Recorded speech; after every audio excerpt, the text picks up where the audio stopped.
Bismillahirrahmanirrahim. Assalamualaikum warahmatullahi wabarakatuh. Alhamdulillahirrabbilalamin. Wassalatu wassalamu ala ashrafil anbiya'i wal mursalin wa ala alihi wa sahbihi ajma'in. Selamat datang saya ucapkan kepada hadirin sekalian. Pada hari ini kita akan mengadakan forum yang bertajuk isu-isu serta cabaran yang timbul dalam pengurusan persekitaran kanak-kanak. Sebelum saya memperkenalkan keempat-empat ahli panel kita pada hari ini, izinkan saya mengupas serba sedikit berkenaan tajuk forum kita pada pagi ini. Persekitaran membawa maksud keadaan di sekeliling ataupun latar belakang di sesuatu tempat, manakala persekitaran pembelajaran yang responsif pula merujuk kepada kemampuan untuk murid-murid melibatkan diri, mengambil bahagian serta menumpukan perhatian di dalam sesuatu bilik darjah. Seterusnya, bagi meneruskan forum kita pada pagi ini, izinkan saya memperkenalkan keempat-empat ahli panel kita pada pagi ini. Di sebelah kanan saya, panel kita yang pertama iaitu saudari Idina Fatini binti Zulkhairi. Apa khabar saudari? Alhamdulillah baik-baik saja. Bagaimana dengan moderator? Alhamdulillah saya sihat walafiat. Seterusnya, di sebelah panel pertama pula merupakan saudari Afrika Husna yang merupakan panel kita yang kedua. Apa khabar saudari? Khabar baik. Terima kasih moderator. Alhamdulillah. Kita beralih di sebelah kiri saya pula iaitu panel kita yang ketiga iaitu Nur Amira Natasha. Apa khabar saudari? Alhamdulillah sihat. Dan yang terakhir di sebelah panel kita yang ketiga iaitu saudari Nur Alia Natasha. Selamat datang saya ucapkan kepada saudari. Baiklah, bagi meneruskan perbincangan kita pada hari ini, izinkan saya mengajukan soalan saya yang pertama kepada saudari panel kita yang pertama iaitu saudari Idina Fatini. Pada pendapat saudari, apakah isu-isu yang timbul di dalam pengurusan persekitaran pembelajaran kanak-kanak? Mohon saudari memberi penjelasan. Terima kasih saudari moderator. Bagi saya, pengurusan persekitaran pembelajaran kanak-kanak adalah isu tentang keadaan bilik darjah yang tidak ceria. Menurut tokoh Maria Montessori, kanak-kanak bersifat mudah menyerah dan mereka akan memerhati persekitaran pembelajaran mereka melalui pemerhatian. Jadi, kanak-kanak akan sukakan persekitaran pembelajaran yang ceria dan tidak membosankan. Bagi saya, jika satu kelas itu ada suasana yang ceria, kita akan boleh mendapatkan ilmu itu dengan sebaiknya.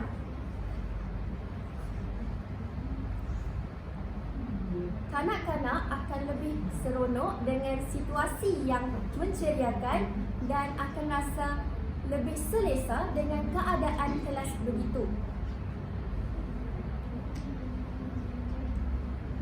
Bilik darjah yang selesa seperti guru membersihkan kelas akan membuatkan kanak-kanak lebih selesa berada di dalam kelas tersebut. Jadi peranan guru sangat penting dalam merealisasikan sebuah bilik darjah yang selesa dan ceria.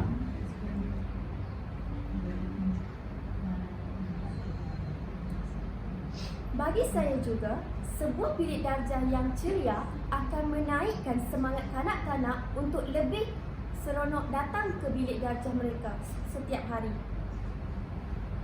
Pandangan mereka pada bilik darjah akan membuatkan mereka lebih seronok untuk datang berhari-hari ke sekolah dan membuatkan mereka lebih teruja untuk mengadakan aktiviti bersama rakan-rakan mereka. Di situ wujudnya aktiviti bersosial apabila mereka bergaul dengan rakan-rakan mereka.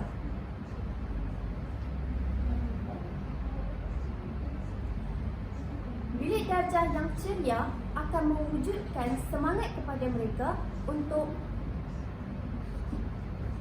terus menjadi seorang murid yang berdedikasi di dalam kelas. mereka akan mengikut apa yang guru akan katakan apabila mereka merasakan hidupnya suatu bilik darjah dengan adanya keceriaan dan kebersihan kelas tersebut. Kesimpulannya, jelaslah bahawa bilik darjah perlu adanya keceriaan kelas dan kebersihan yang sangat penting yang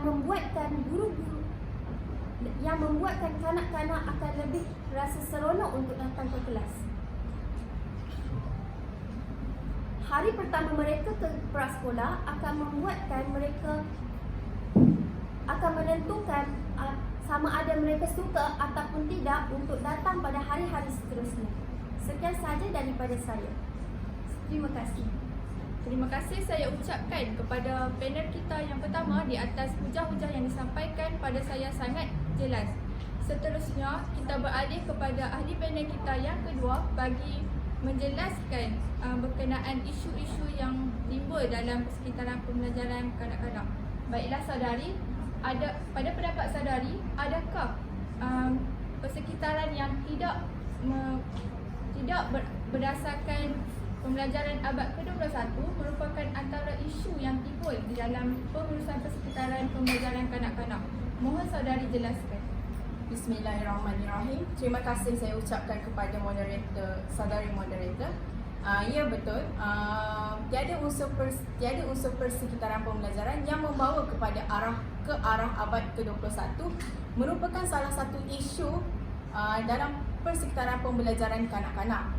Hal ini dapat dibuktikan dengan adanya masih wujudnya lagi sekolah yang menggunakan kaedah yang lama ketika sesi pembelajaran dan pengajaran.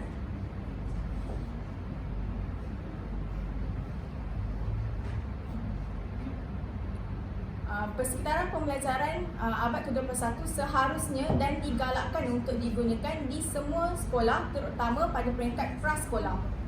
Hal ini demikian kerana persekitaran pembelajaran abad ke-20 dan abad ke-21 merupakan sesuatu perkara yang berbeza.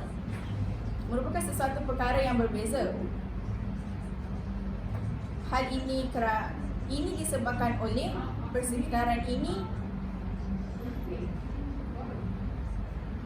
kerana persekitaran ini mampu membantu kanak-kanak untuk mengembangkan sisi mereka yang berbeza. Kanak-kanak juga akan berasa lebih seronok ketika belajar dan mereka lebih mudah untuk mengadaptasikan diri mereka dalam persekitaran tersebut. Seiring dengan isu yang diperkatakan tadi, terdapat juga cabaran yang akan dihadapi dalam memastikan persekitaran pembelajaran ini dilakukan, iaitu guru pada masa kini kebanyakannya guru yang berusia, jadi mereka tidak mampu untuk menguasai teknologi ini.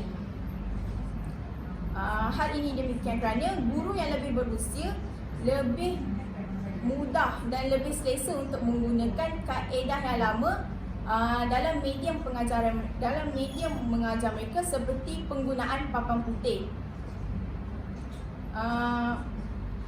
Oleh itu, semua guru seharusnya dan digalakkan untuk menguasai ilmu teknologi, terutamanya ilmu teknologi, kerana kanak-kanak lebih seronok dan lebih suka dengan kaedah yang baru berbanding menggunakan kaedah yang lama. Sekian, itu sahaja pendapat saya daripada panel kedua. Terima kasih saya ucapkan kepada panel kedua di atas penerangan yang sangat jelas. Daripada penerangan tadi dapat saya simpulkan bahawa pembelajaran yang tidak menjurus kepada pembelajaran abad ke-21 merupakan antara salah satu isu yang timbul di dalam pengurusan persekitaran pembelajaran kanak-kanak yang berpunca daripada segelintir guru yang tidak menguasai teknologi.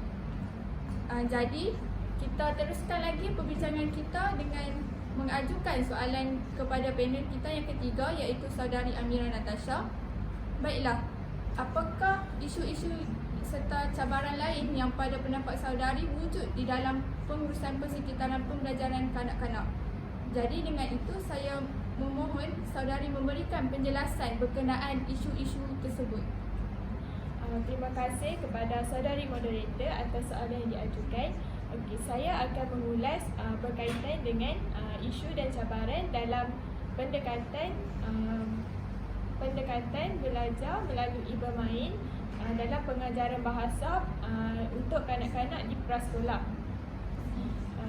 Seperti yang kita ketahui, kanak-kanak membina pengetahuan melalui bermain.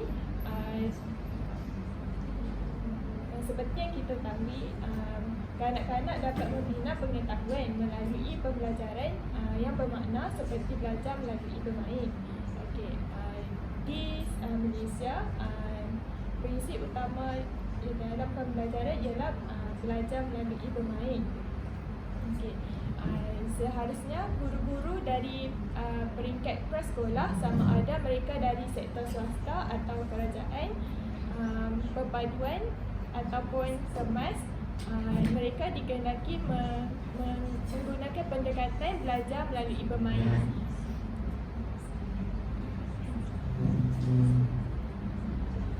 Okay. Terdapat beberapa cabaran yang mereka hadapi untuk mengintegrasikan main sambil belajar dalam pendidikan prasekolah. Mereka mengetahui kepentingan belajar sambil bermain, tetapi mereka kurang menggunakannya. Mereka lebih menggunakan pengajaran secara langsung. Hal ini kerana terdapat beberapa cabaran. Yang pertama ialah peruntukan masa. Okey, mereka mendapati bahawa peruntukan masa yang diberikan adalah tidak cukup untuk mengintegrasikan main sambil belajar. Okey.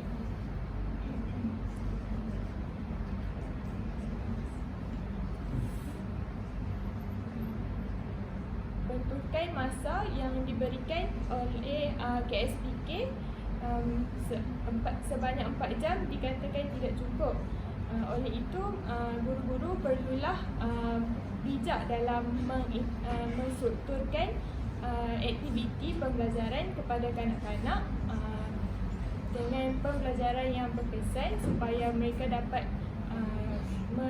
melalui kaedah pembelajaran secara melalui bermain.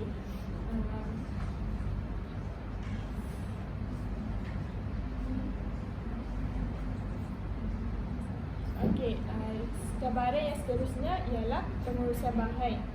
Guru-guru tidak begitu mahir untuk mengendalikan bahan yang tersedia disebabkan oleh mereka tidak diberikan pendedahan untuk cara untuk menggunakan bahan tersebut.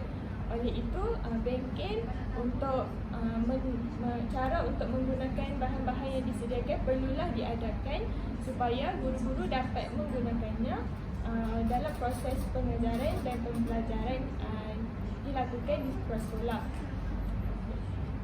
Seterusnya, cabaran yang seterusnya ialah ruang yang tidak mencukupi.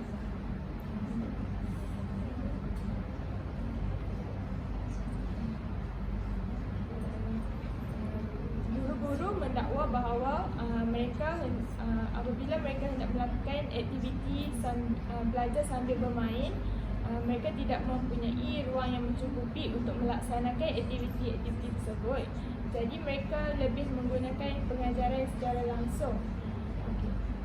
Dalam hal ini, guru-guru perlulah bijak untuk menyediakan aktiviti yang menggunakan ruang yang sedikit dan boleh memberikan menyediakan aktiviti yang mencukupi, yang berkesan untuk para pelajar. Seperti contohnya permainan suku kata dan perkataan yang hanya melibatkan ruang yang kecil seperti meja. Seterusnya, cabaran yang terakhir ialah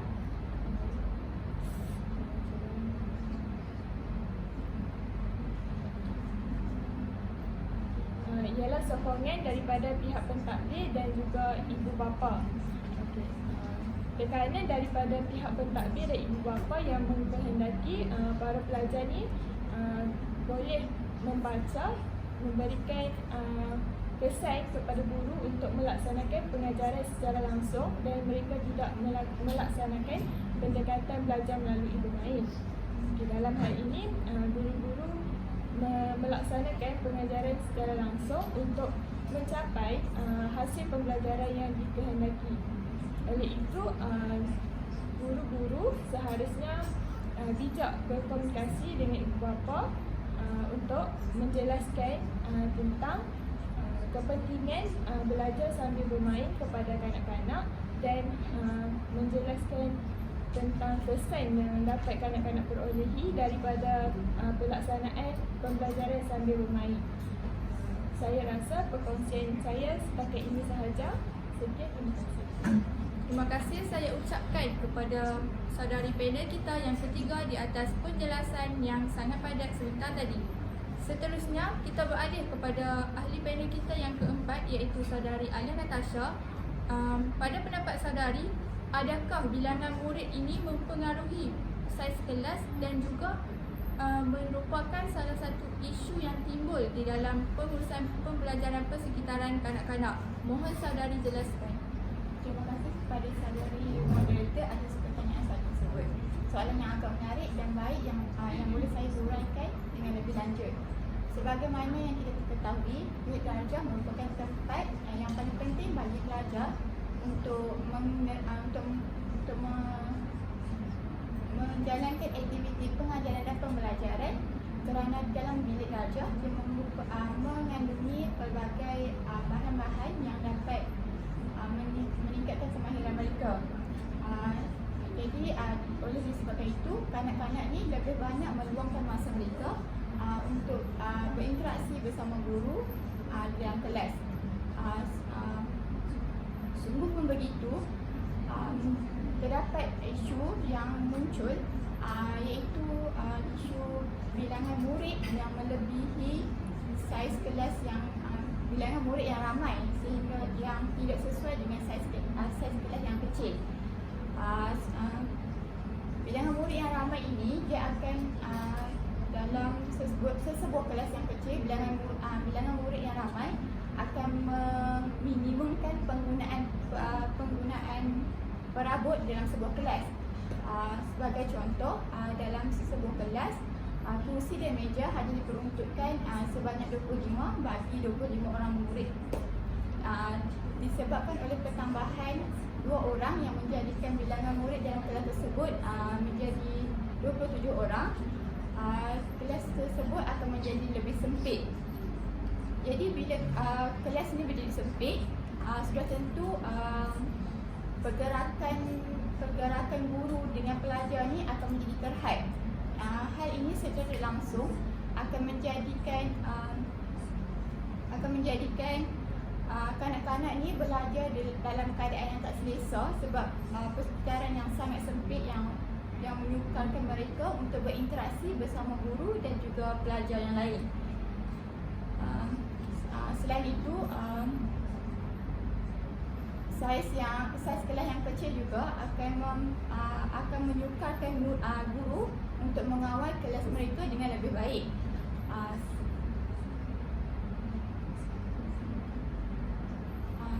Tambah kelas dengan lebih baik disebabkan ada pelbagai tahap kemahiran pelajar dalam sebuah kelas. Dalam sebuah kelas ada yang pelajar yang mempunyai kemahiran yang rendah, sederhana dan tinggi tahap kebolehan mereka untuk memahami apa yang diajar oleh guru mereka.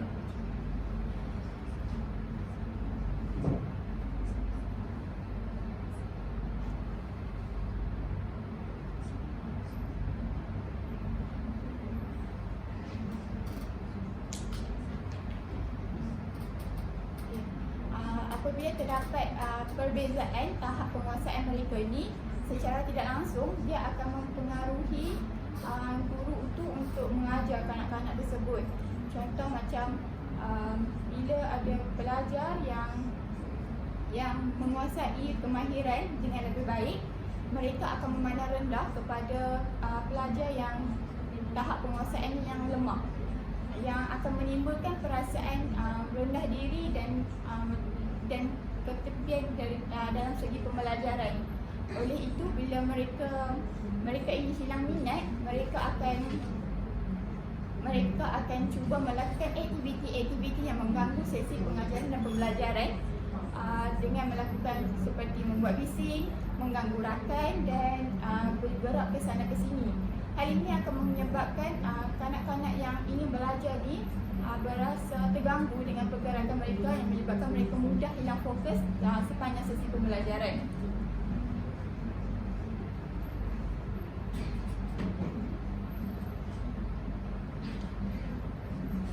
Oleh itu, terdapat juga isu yang terdapat bagi mengatasi isu ini, cabaran yang dapat mengatasi isu ini, iaitu isu kekurangan tenaga pengajar. Kekurangan tenaga pengajar ini dia akan mempengaruhi kanak-kanak itu kerana mereka ni bila pelajar yang ramai, pelajar ramai tapi cikgu hanya ada seseorang, dia akan menukarkan beliau untuk menumpukan perhatian dan tumpuan dia terhadap perubahan yang berlaku dalam diri kanak-kanak.